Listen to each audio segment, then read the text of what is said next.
What's up guys, I'm Chirag and welcome to part 4 of the tutorial series on Amazon WebSocket API Gateway tutorial.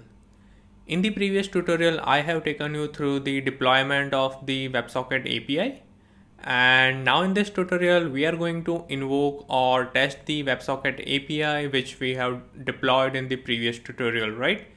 So assuming that you have already installed the WS-cat utility, that is WebSocket cat utility, right? So that is something which I have mentioned or talked about in the previous tutorial.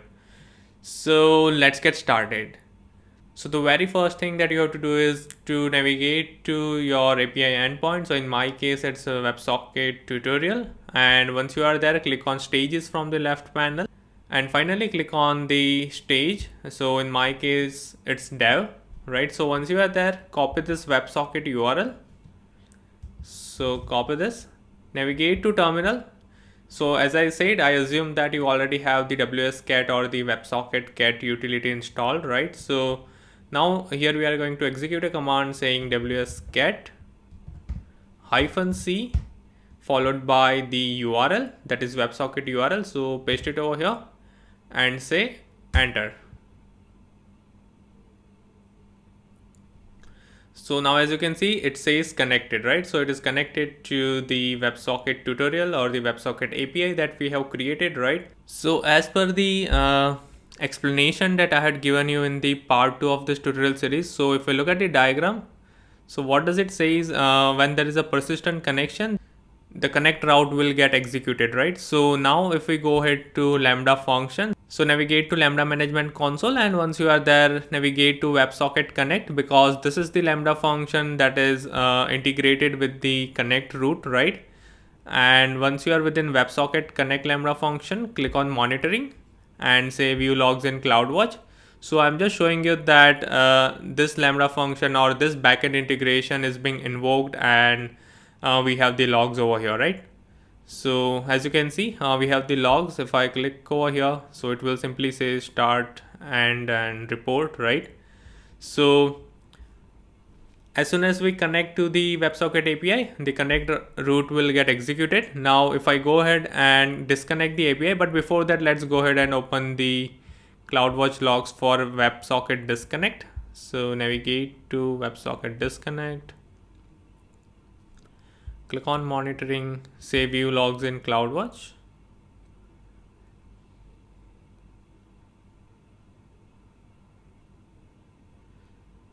So right now we don't have any logs, right? So now if I go back to terminal and if I say Control C to quit, so this connection is terminated or closed. Now if I reload over here, it will have a log, right? So here once the connection is terminated or disconnected, the disconnect route will get executed. So that's where this Lambda function is triggered, right?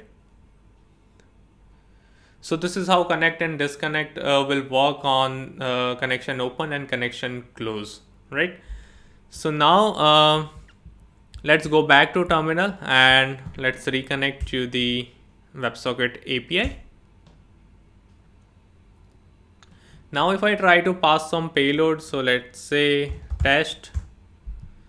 So as you can see, it's throwing an error saying message forbidden and with connection ID and request ID as a parameter, right? Now if I say action, maybe default, then again it will throw an error. It's because we have not configured the default route, as well as we don't have any custom route at this point of time, right?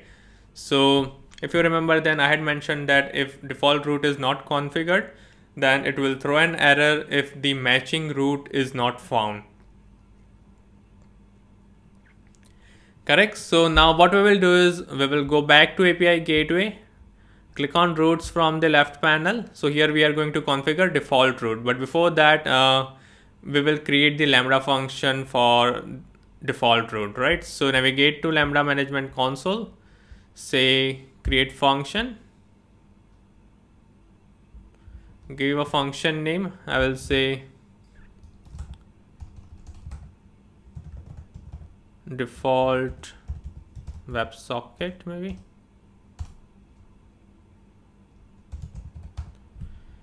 I will select runtime as Python 3.8. Within permission, use an existing role. So we will select the IAM role that we have created in the previous tutorial, right? So that's WebSocket underscore lambda and say create function.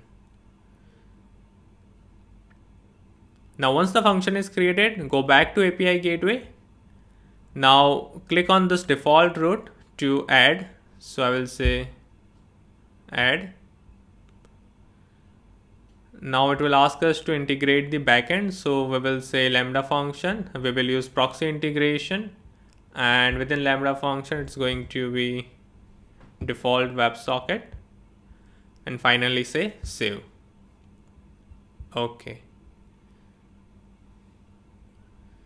Now since we have made few changes, we are going to redeploy this API. So click on actions, say deploy API, select the deployment stage. So dev I will select and say deploy. So before we go ahead and invoke the WebSocket API, what we will do is we will go back to default WebSocket, and instead of hello from lambda, we will customize this message saying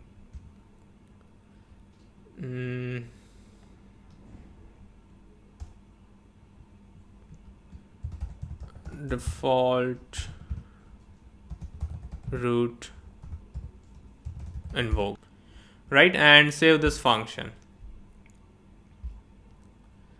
Now let's go back to WebSocket API. Let's close this connection. Let me clear this. And let's try to connect to the WebSocket API again. So that's wsget-c followed by the WebSocket URL. Enter. Now we are connected to the WebSocket API, right? So now if I pass test, so as you can see, it's not returning me anything. So earlier it was returning some error, but right now at this point of time, we are not getting any response, right? So let's see what's missing over here. So let's go back to API gateway. Click on routes from the left panel, select default. Now, as you can see, we have only request integration, right? And we don't have any response integration. So for that, what we have to do is click on the add integration response from the top right corner. So click on that.